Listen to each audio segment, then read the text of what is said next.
Hello guys, एक बार फिर से हम एक बहुत ही इम्पॉर्टेंट विषय लेकर के आए हैं आपके लिए। विषय है कि बहुत सारे बच्चे पूछ रहे हैं कि सर पेज में कितना लिखें, क्या लिखें और कौन से बच्चे को कंसिडर किया जाता है कि वो किस वे में लिखें, तब जा कर के वो बहुत अच्छे से कंसिडर कर लिया जाएगा, उसकी अच्छी मार्किंग हो जाएगी। गाइस, होता ऐसा है कि पहले मैं आपको थोड़ा सा प्रोसेस दोबारा बताना चाहूँगा, ध्यान से सुनिए, बहुत इंपॉर्टेंट चीज़ है आपके लिए। थोड़ा सा टाइम निकालें तो बहुत ज़्यादा बेनिफिट आपको इसका मिलने वाला है, नो डाउट। होता यूँ है कि एक पेज पर आपके जो ऑफिसर्स हैं, जो विंग कमांडर्स हैं, वहाँ पे जो इंटरव्यूइंग पैनल के लोग हैं, वो पढ़ कर के कुछ लाइंस आपको सुनाते हैं और उसी समय आपको इंस्ट्रक्शन मिलता है कि एक क्लिप बोर्ड आपको देते हैं। क्लिप बोर्ड पर रफ पेज देंगे, उस रफ पेज के अंदर जो भी पॉइंट्स आप नोट करना चाहें जब वो बोल रहे होते हैं किसी टॉपिक से रिलेटेड, तो आप रफ पे जल्दी जल्दी नोट कर लेते हैं। कोई बच्चा ध्यान से सुनता है कि उसकी मेमोरी पावर बहुत अच्छी होती है, कि दिमाग में कैप्चर कर रहा होता है, तो उसे लिखने की ज़रूरत नहीं है।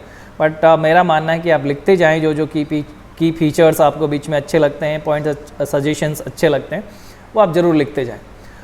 अच्छा गाइज, उसके बाद में क्या करना होता है, 10 मिनट का टाइम आपको दिया जाता है। उसके अंदर आपको फेयर पेज में इसकी नोट्स बना के देने होते हैं, पूरा टॉपिक का डिस्क्रिप्शन लिख के देना होता है। उसका एग्जैक्ट फॉर्मेट क्या होना चाहिए, किस फॉर्मेट में लिखें कि आपकी राइटिंग ख़राब हो, अच्छी हो, डजेंट मैटर, बट आप इसमें बहुत अच्छा स्कोर कर सकते हैं। ये एज ए टॉपिक डिस्क्रिप्शन है जिसके 10 नंबर आपके इसमें स्कोर में रखे गए हैं, और इस तरह से 30 मार्क्स आपके ग्रुप डिस्कशन के रखे गए हैं और 10 मार्क्स आपके पर्सनल इंट्रोडक्शन के। टोटल 50 मार्क्स का गाइज ये आपका प्रोसेस है, और इसमें आप किस तरह से स्कोर कर सकते हैं मैं बताता हूँ।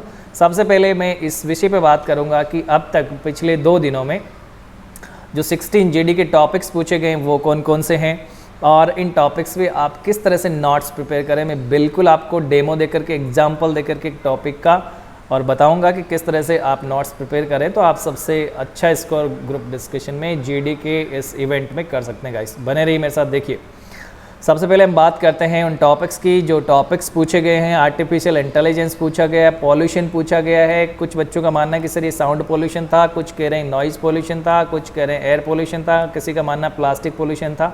What ever the pollution was there, but pollution topic था। मेक इन इंडिया टॉपिक था।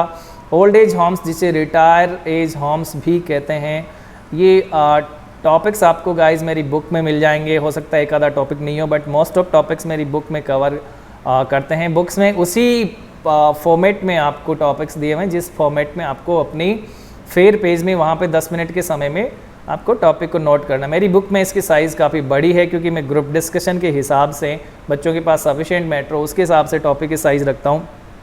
बट वहाँ पे कितनी साइज़ रखनी मैं आपको डेमो आगे एग्जांपल में बताऊँगा, बना रहिए मेरे साथ में।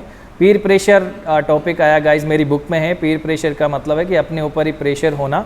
मैंने एक ग्रुप डिस्कशन का वीडियो भी डाल रखा है जिसमें बच्चे पीर प्रेशर के ऊपर ग्रुप डिस्कशन कर रहे हैं, वो भी आप देख सकते हैं मेरे चैनल पे। पीर प्रेशर टाइप करके सोशल मीडिया है, मेरी बुक में है।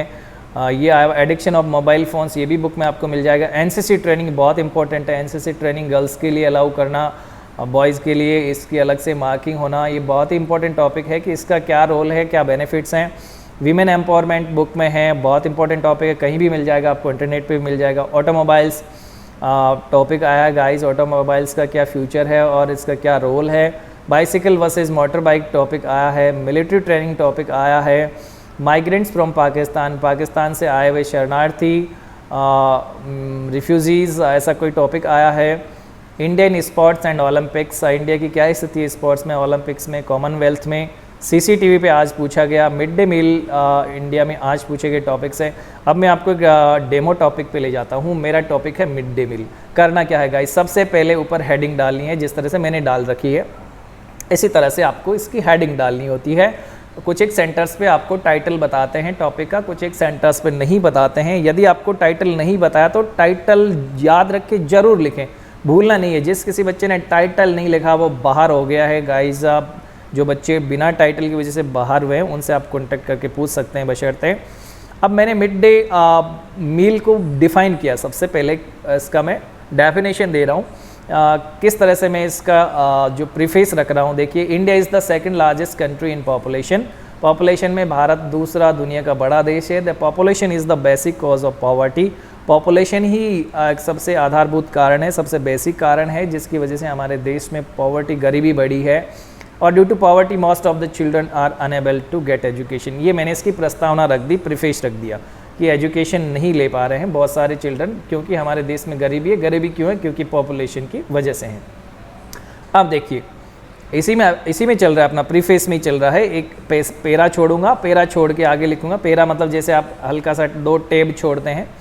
The government has taken many initiatives to provide quality education to such children. ऐसे बच्चों को भारत सरकार ने ऐसे इनिशिएटिव्स लिए हैं, ऐसी प्राथमिक स्तर पे रखा है चीज़ों को कि क्वालिटी एजुकेशन प्रोवाइड की जाए। इनमें mid day meal is one of them. Mid day meal इनमें से एक है।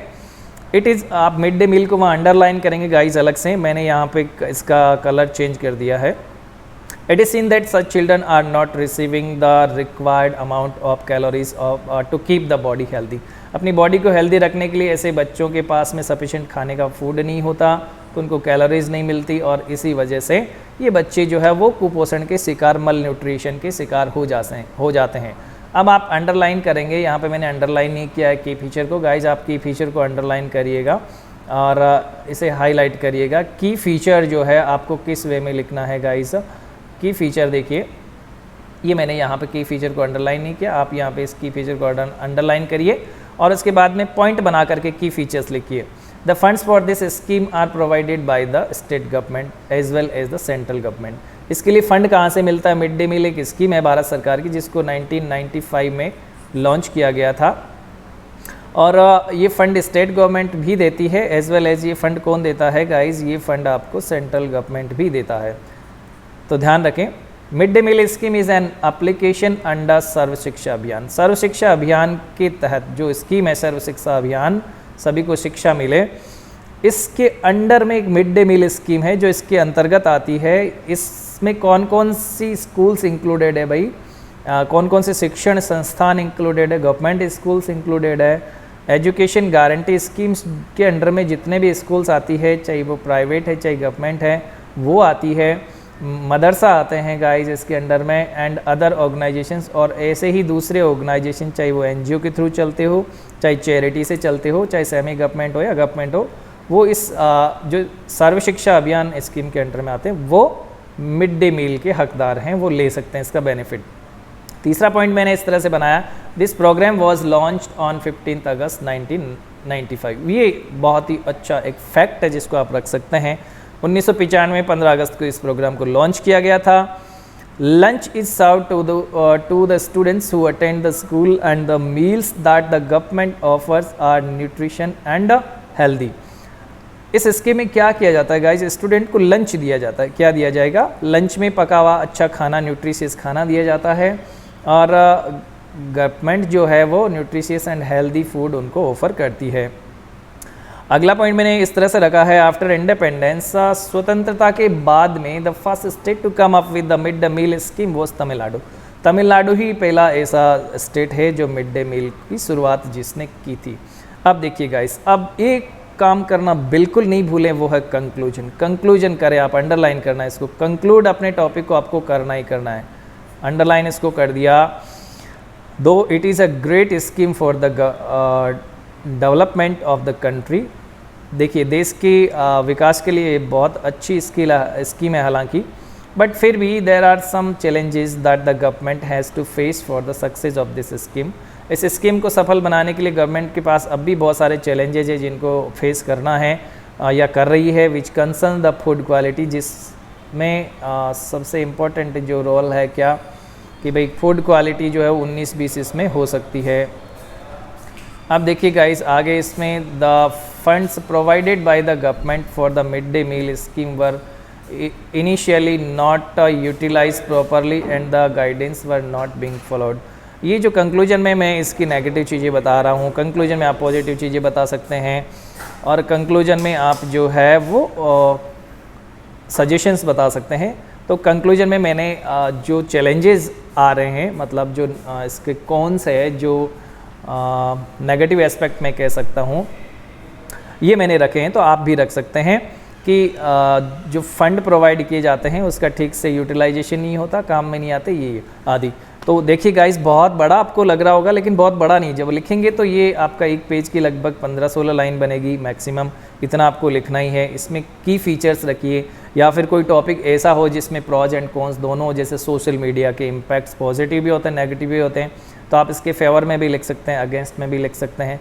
बट मिड डे मील एक ऐसी स्कीम है जो ज़रूरी है, तो इसके अगेंस्ट में नहीं लिखेंगे, इसमें आने वाले चैलेंजेस के बारे में लिखेंगे कि क्या चैलेंज, जैसे मैंने इसमें चैलेंज आपको बताए गाइस कि गवर्नमेंट के सामने बहुत सारे चैलेंजेस हैं, अधिकारी काम नहीं कर रहे हैं ठीक से इसके ऊपर, आदि आदि काफ़ी चीज़ें आप इस पर लिख सकते हैं। ऐसे ही प्रॉज एंड कॉन्स वाले में टॉपिक को डिफ़ाइन करते हुए, जैसे सोशल मीडिया को डिफ़ाइन किया, सोशल मीडिया क्या है, उसके बाद में उसकी प्रॉज लिखी, मतलब उसके फेवर में चीज़ें लिखी, फिर आपने अगेंस्ट लिखा, अंडरलाइन करा, अगेंस्ट में लिखे, नीचे कंक्लूजन लिखा। इस तरह से लिख करके पेश करना है। और जब आप ग्रुप डिस्कशन करते हैं, ध्यान से सुनना, तो भी एक बच्चे को कम से कम ग्रुप डिस्कशन को कंक्लूड करना होता है, उसे उस ग्रुप डिस्कशन का कंक्लूजन बताना होता है। ऐसे में किसी ने कंक्लूजन बता दिया तो द बेस्ट है, बट यदि नहीं बताया हो तो ऐसे में जो कमज़ोर बच्चा होता है, जिसने बहुत कम पार्टिसिपेट किया है या जिसके बाहर होने की संभावना बन रही है, उसको आपके अधिकारी खड़े करके और टॉपिक को कंक्लूड करने के लिए बोल सकते हैं। ऐसे में तैयार रहें, हर टॉपिक को कंक्लूड करने की आदत डालें कि उसका कंक्लूजन कैसे निकाला जाए। आप अपनी रफ नोटबुक में घर पे प्रैक्टिस करें कि टॉपिक का कंक्लूजन कैसे देना होता है। Guys, thank you for watching this video. बने रहिए, मैं ऐसी ही सूचनाएं लेके आता रहूँगा। और एक इंपॉर्टेंट चीज़ आपको बताना चाहूँगा कि बहुत सारे सेंटर्स के अपडेट अभी तुरंत मेरे पास आने वाले हैं, तो अगला वीडियो जल्दी आने वाला मेरा। गाइस, बने रहिए चैनल पर। जय हिंद, जय भारत, वंदे मातरम।